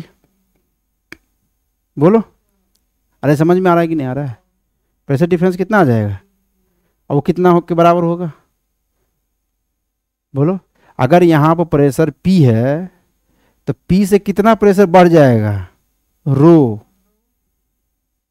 यहाँ pressure P plus D P है ना, मैं यहाँ वाला प्रेशर लिख रहा हूँ, कहाँ वाला, यहाँ वाला, तो P प्लस डी पी हो जाएगा प्रेशर, वो कितना बढ़ जाएगा, P प्लस, बताओ, रो। एक्सीलरेशन के अपोजिट जा रहे हैं तो प्रेशर घटेगा कि बढ़ेगा, नहीं एक्सीलरेशन तो इधर था ना, तो ऊपर अपोजिट बढ़ेगा तो प्लस प्लस हो जाएगा, रो। बताओ, रो तो कांस्टेंट है, वो तो पानी का डेंसिटी होता है, ये लिक्विड का डेंसिटी है। रो एक्सीलरेशन क्या है, ओमेगा स्क्वायर एक्स। अरे जो यहाँ पे एक्सीलरेशन है वो यहाँ पे भी है, क्योंकि चेंज इतना कम है ना कि ये एक्सीलरेशन कांस्टेंट मान सकते हैं यहाँ से यहाँ तक। तो रो omega square x, D x क्यों आ जाएगा, इंटू, बोलो कितना आगे गए हैं, इंटू डी एक्स। कुछ समझ में नहीं आ रहा है, तो यानी कि प्रेशर डिफरेंस अगर मैं निकालूं तो ये पी से पी कटा, तो प्रेशर डिफरेंस कितना का आ गया, रो omega square x D x. अगर मुझे प्रेशर डिफरेंस यहां से और यहां का निकालना था तो मुझे कहां से कहां तक ले जाना है, 0 से x, यहां से यहां तक ले जाना, तो 0 से x तक ले जाएंगे, तो ये पूरा प्रेशर डिफरेंस कहां से कहां तक का आ जाएगा, यहां से यहां तक का आ जाएगा। यहां अगर P1 है, यहां अगर P2 है, जो कि हमने मान रखा है, वो प्रेशर डिफरेंस आ जाएगा, रो और ओमेगा स्क्वायर बाहर आ जाएगा क्योंकि कांस्टेंट है, और एक्स स्क्वायर बाई 2 आ जाएगा। तो प्रेशर डिफरेंस कितने के बराबर आ गया बताओ, ये डी जो प्रेशर डिफरेंस है वो आ गया रो omega square x square upon 2, ये आ गया प्रेशर डिफरेंस। कहाँ से कहाँ तक, यहाँ से किसी भी पॉइंट से, मतलब यहाँ से किसी पॉइंट पे। समझ में आया कि नहीं, ये स्टेप बाय स्टेप बताया हूँ मैं तुम्हें। अब मैं बोलूँगा रिजल्ट ही याद कर जाओ, अगर समझ में नहीं आ रहा है तो रिजल्ट याद करने में कोई बुराई। आ गया, यानी कि अगर आ गया तो तुम ये बताओ, अगर मैं ये पूरा फ्लूइड भरा हुआ है एकदम, ठीक है, जिसका डेंसिटी रो है, ठीक है, मैं बोल रहा हूँ कि ये जो है ना पूरा जो ट्यूब है ये घूम रहा है ओमेगा से, ठीक। अब यहाँ 2 पॉइंट चिन्हित कर रहा हूँ, यहाँ से ये वाला पॉइंट है R1 पे, इसका प्रेशर मान लो P1 है, ये वाला पॉइंट यहाँ से है R2 पे, जिसका प्रेशर मान लो P2 है। तो अब सबसे पहली बात है कि प्रेशर ज़्यादा कहाँ पे होगा, ये तो मुझे देख के ही बता देना है, P2 पे होगा, तो तुम्हें जो है ना P2 माइनस P1 बताना है।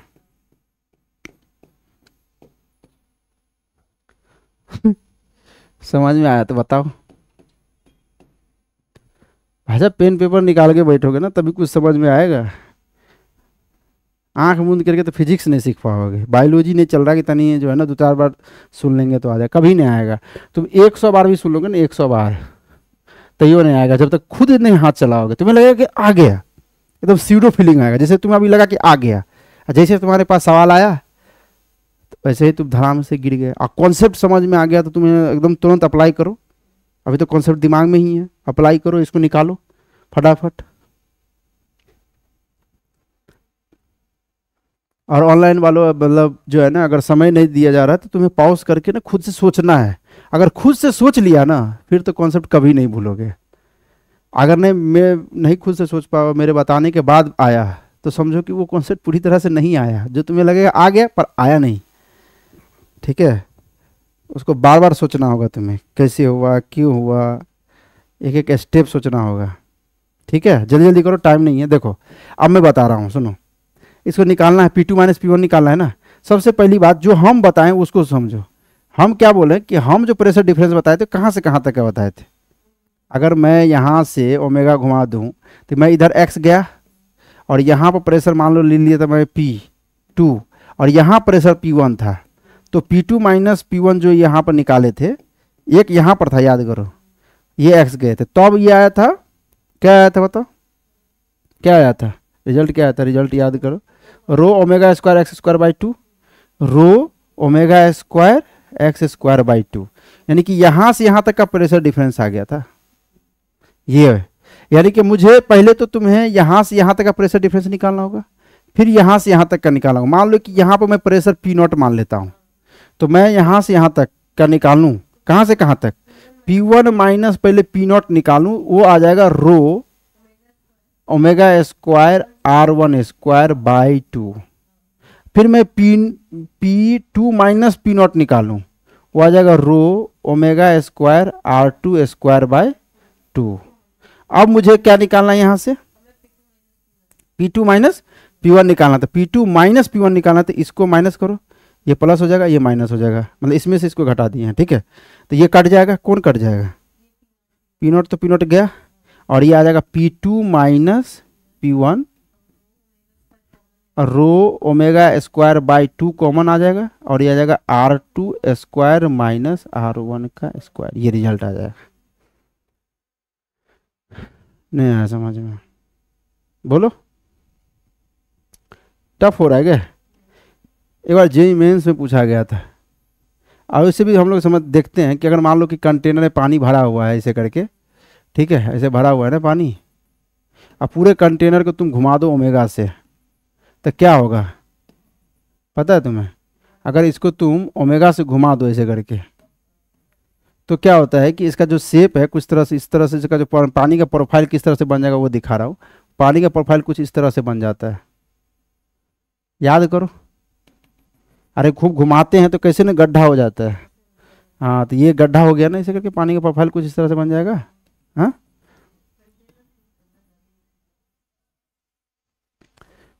कंटेनर छोटा ले लेते हैं चलो, तो कुछ पानी का प्रोफाइल इस तरह से बन जाएगा।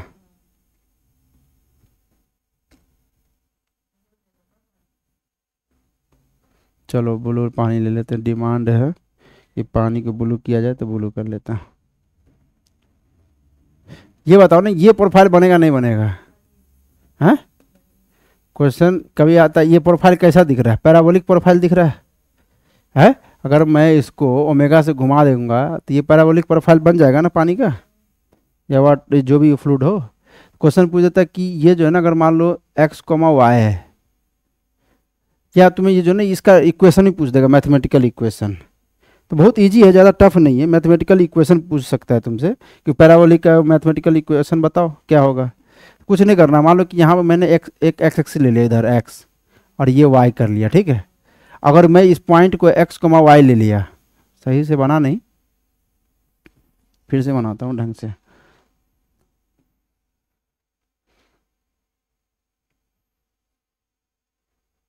ठीक, समझना है तुम्हें। फिगर थोड़ा सा गंदा ही बने तो काम चला लो। मैं बोल रहा हूँ कि इधर x एक्सिस ले लिया, और ये y एक्सिस, मतलब यहाँ पे जो है ना मैं ओरिजिन चिपका दिया, और इसके रिस्पेक्ट में जो है ना मैं ये बोला कि ये पॉइंट है ना x, y। तुम्हें पता है ना कि इक्वेशन लिखने के लिए क्या करना पड़ता है कि जो लाइन है ना, जो भी तुम्हें दिख रहा है शेप, उस पर एक पॉइंट ले लेते हैं x, y, ठीक है, और उसमें रिलेशन जो आता है वही इक्वेशन पाथ का आ जाता है। तो क्या होगा, मैं यहाँ से यहाँ, इसका मतलब ये क्या है, x है और ये y है। ये सब बेसिक मैथ में पढ़ के आ रखे। अब ये फ्री सरफेस तुम्हें दिख रहा है, फ्री सरफेस कौन सा, ये। तो अगर फ्री सरफेस तो ये P0 है, और यहाँ पे भी क्या है, P0 है। अरे समझ में आ रहा है कि नहीं आ रहा है? तो मैं क्या कर रहा हूँ कि अगर यहाँ पी नॉट है तो इधर जाएंगे, अगर ये ऐसे घूम रहा है तो सर्कल ऐसे बन रहा है, सर्कल ऐसे बन रहा है तो इधर ए सी लग रहा होगा, बोलो लग रहा होगा नहीं कि नहीं लग रहा होगा? अरे समझ में आ रहा है कि नहीं आ रहा है? और ये वाला रिलेशन हम यूज करेंगे तो यहाँ से यहाँ तक का प्रेशर डिफरेंस कितना आ जाएगा, यानी कि मैं यहाँ प्रेशर जो भी मानना है मान लो, तो कितना आ जाएगा बताओ? यहाँ पर जो मान लो P मान लेता हूँ, P, तो P माइनस पी नॉट वो कितने के बराबर आ जाएगा? Omega square x square rho by 2, ये आ जाएगा ना। अभी तो हम निकाल के देखें क्योंकि वेरिएबल है ना, AC हो गया ओमेगा स्क्वायर एक्स, ये तो वेरिएबल है ना, एक्स पे डिपेंड कर रहा है। कुछ समझ में नहीं आ रहा है? अगर मुझे यहाँ से यहाँ जाना है, यहाँ प्रेशर लिख दिए, ये प्रेशर कितना आ जाएगा? P बराबर आ जाएगा P naught plus rho omega square x square by 2। कहाँ पर का प्रेशर है? यहाँ पर का, ये P यहाँ पर। अब मैं यहाँ से यहाँ जाऊँ तो ग्रेविटी के अपोजिट जा रहा हूँ, और ग्रेविटी का अपोजिट क्या होता है? घटता है, तो यहाँ घट जाएगा। अगर मुझे यहाँ पर, और यहाँ प्रेशर कितना है? P not. अगर मैं यहाँ वाला पी नॉट का प्रेशर लिखना चाहूँ तो यहाँ से घटाएंगे, यहाँ पर जितना प्रेशर है उतना घट जाएगा, यहाँ पर प्रेशर P, तो P माइनस बोलो रो, बोलो जल्दी, जी वाई हो जाएगा। और P का वैल्यू रख देंगे, P का वैल्यू रख दो। P का वैल्यू कितना है बताओ? P naught plus rho omega square x square by 2 minus rho g y, और ये P नॉट आ जाएगा, बोलो कितना आ जाएगा? P not. इससे ये कट गया तो यहाँ पर क्या आ जाएगा बताओ? रो omega square x square by 2 बराबर रो जी वाई। कहाँ पर P नॉट? अरे तो इस P के जगह पर तो ये वैल्यू रखे हैं भाई, P के जगह पर ये वाला वैल्यू रखा हूँ मैं, ये P नॉट से P नॉट कटा नहीं क्या? अरे यार, रो से रो गया, अब दिखा? तो y बराबर दिख रहा है मुझे, तुम्हें दिखे ना दिखे, y बराबर दिख रहा है omega square x square by 2y 2g। ये आ गया तुम्हें पैराबोलिक इक्वेशन। क्या है parabolic equation? y equal to,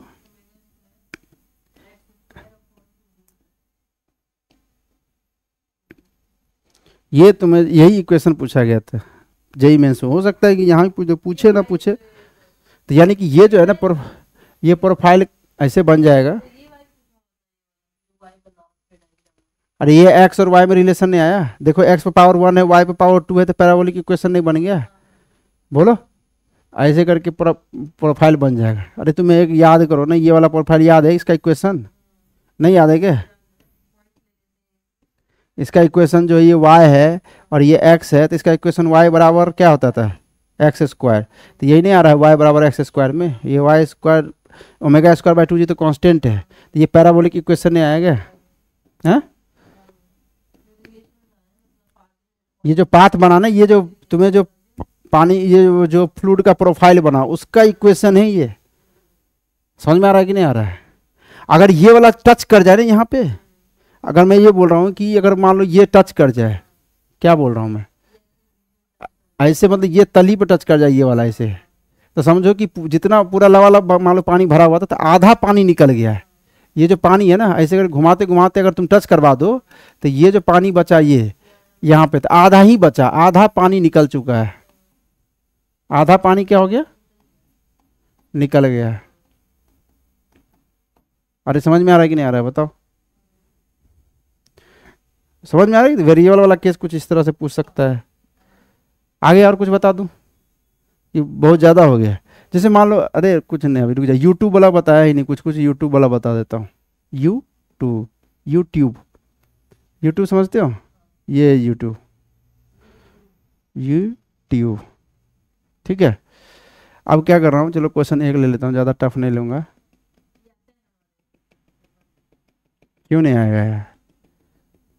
बिना आए हुए बता रहा हूँ, कॉन्सेप्ट देखने लो कौन सा यूज हो रहा है। मान लो कि ये L लेंथ है, इधर भी L लेंथ पे बढ़ाओ, एक ही लिक्विड है तो सेम लेंथ, अगर एक ही लिक्विड है तो सेम लेवल पे जाके जो है ना बैलेंस होगा, इक्विलिब्रियम पे आएगा। ठीक है, इसका मान लो रो है, रो, ये जो लंबाई है ना ये 3L ले लो, मैं ये बोल रहा हूँ कि क्वेश्चन लिख रहा हूँ, due to acceleration a, due to acceleration a, height difference create height difference of L create is create between two limbs.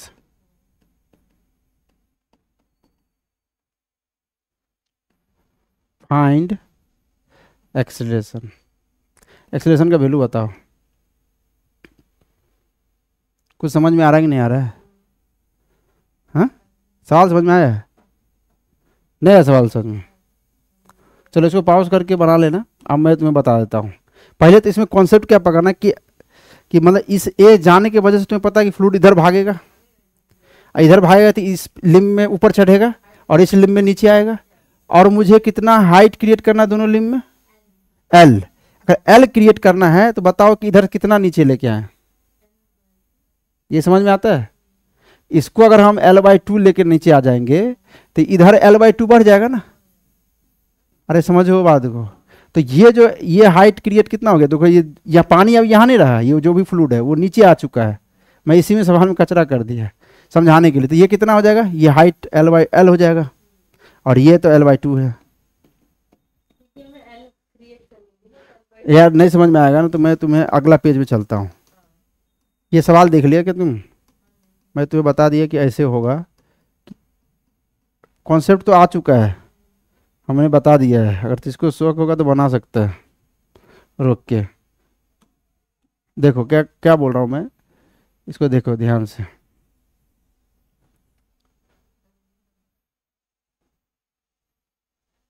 ठीक है,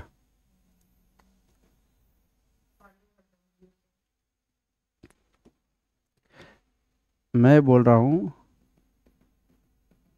अब मैं डायरेक्ट फिगर बना रहा हूँ। देखो मैं बोल रहा हूँ कि ये L/2 नीचे आ गया। कितना आ गया? ये L/2 पर बढ़ जाएगा, नहीं बढ़ जाएगा? अगर ये L/2 यहाँ पर था पहले, यहाँ था ना, देखो यहाँ था ना पहले, तो यहाँ था, तो यहाँ से वो ये L/2 नीचे आया ना, तो यहाँ से ये L/2 ऊपर चढ़ गया ना पानी। तो यानी कि आप ध्यान देना कि ये मैं बोल रहा हूँ कि यहाँ से यहाँ के बीच में कितना हो गया? ये देखो ना, ये L/2 और ये L/2। अरे ये देखो ये लाइन जो है ना, ये L/2 है। ये L/2 और L/2 कितना हो गया? ये L नहीं हो गया? बोलो, ये ऐसे चल रहा है तभी ऐसा हो रहा है।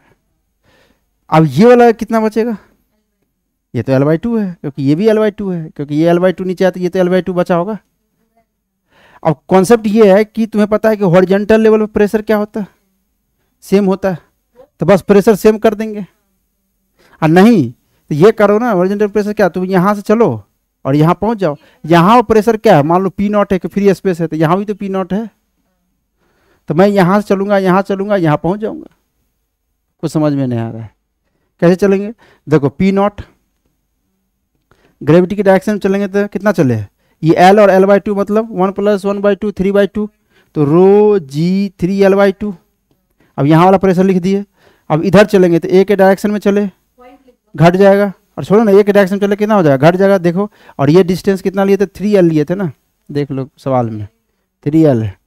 तो कितना घटेगा? ρA 3L/2, 3L/2 sorry 3L समझ रहे हो? यहाँ से दूरी 3L है, ये मैं लिख देता हूँ। अब यहाँ पहुँच गया मैं। अब यहाँ से ऊपर जाऊँगा तो ग्रेविटी का अपोजिट गया, फिर घटा। रो बोलो G/2 कहाँ पहुँच गया? फ्री स्पेस पे, यानी कि P0 पे। अरे समझ में आ रहा है कि नहीं? मतलब यहाँ वाला प्रेशर लिख दिया और यहाँ वाला प्रेशर क्या है? P0। ये नहीं समझ में आता है? बस अब क्या करोगे? ये P0 से P0 गया, कोई दिक्कत? आप सॉल्व कर लो और A का वैल्यू जो आएगा, देखो ये G वाला है, ये G वाला है, तो यानी कि ये 3/2 में से 1/2 गया था, 2/2 मतलब 1, तो ये बच जाएगा ρgL। और इसको इधर लेके चल जाओ, ρA 3L, तो रो से रो गया, L से L गया, तो A बराबर कितना आ गया? G/3 आ गया। नहीं है समझ में? अब इस सवाल में इतना करने की जरूरत नहीं था वैसे। ये तो सोच लियो तो ठीक है, और नहीं सोच पाए हो तो यहाँ से मैं अभी कचरा नहीं करना चाहता हूँ, मैं फिर से बता देता हूँ कि तुम्हारा ये था ना, इसे कोई दूसरा पेज नहीं, यहीं पर देख लो कि मैं बोला हूँ कि यहाँ पर पानी आ गया, बोलो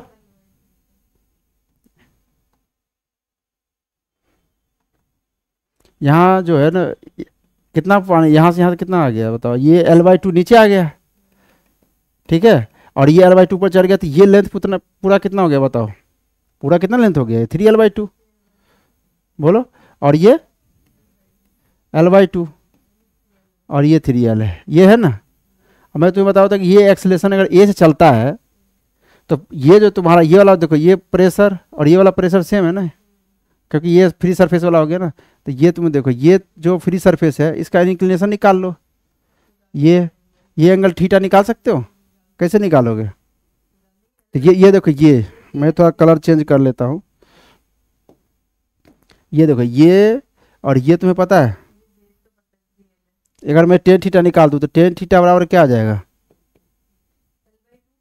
ये तो 3L है, तो नीचे तो 3L आ जाएगा, कोई दिक्कत नहीं। और ये कितना है, ये देखो ये L/2 है, ये कितना बचा होगा, अरे 3L/2 में से L/2 घटाएंगे तो कितना बचेगा, L ना बचेगा, 3L/2 में से L/2 घटाएंगे तो कितना बचेगा, L ना बचेगा यार, अरे ये L है, L क्योंकि ये L/2 है, ये पूरा 3L/2 है, तो L/2 घटाओगे तो L ही ना बचेगा, तो ऊपर L ना होगा, कटा, टेन थीटा का वैल्यू कितना आ गया 1/3। और ये पता है तुम्हें ए से चलता है तो इंक्लिनेशन जो है ए बराबर G टेन थीटा आता है, तो आंसर नहीं आ गया, ए का वैल्यू हो गया G और टेन थीटा का वैल्यू होगा 1/3, तो देखो कितना आसान से हो गया G/3। अरे जैसे तुम दिमाग को यूज करना चाहते हो कर लो, क्या दिक्कत है बोलो। तो इस तरह से हम लोग प्रेशर खेल लेंगे, कोई दिक्कत, तो आज इतना ही रहने देते हैं, ठीक है, क्योंकि ज़्यादा बताएंगे तो पेट खराब होने का संभावना है। चलो भाई लोग, इतना देर आपने इस वीडियो को देखा, इसके लिए हम आपको बोलते हैं थैंक यू। फिर अगला जो पार्ट आएगा वो नेक्स्ट लेक्चर में लेके आ जाएंगे, पास्कल्स लॉ और आर्किमिडीज प्रिंसिपल जो बॉयंसी है, इसमें भी लोगों को बहुत कन्फ्यूजन होता है, इसमें भी खुद सवाल वाल लेके आएंगे, ठीक है। तो आज के लिए इतना ही, फिर मिलते हैं नेक्स्ट वीडियो में, तब तक के लिए अपना ख्याल रखिए और इस वीडियो को लाइक कीजिए, शेयर कीजिए और दोस्तों के पास पहुंचाइए, ठीक है, जिससे कि मनोबल बढ़े। Thank you very much.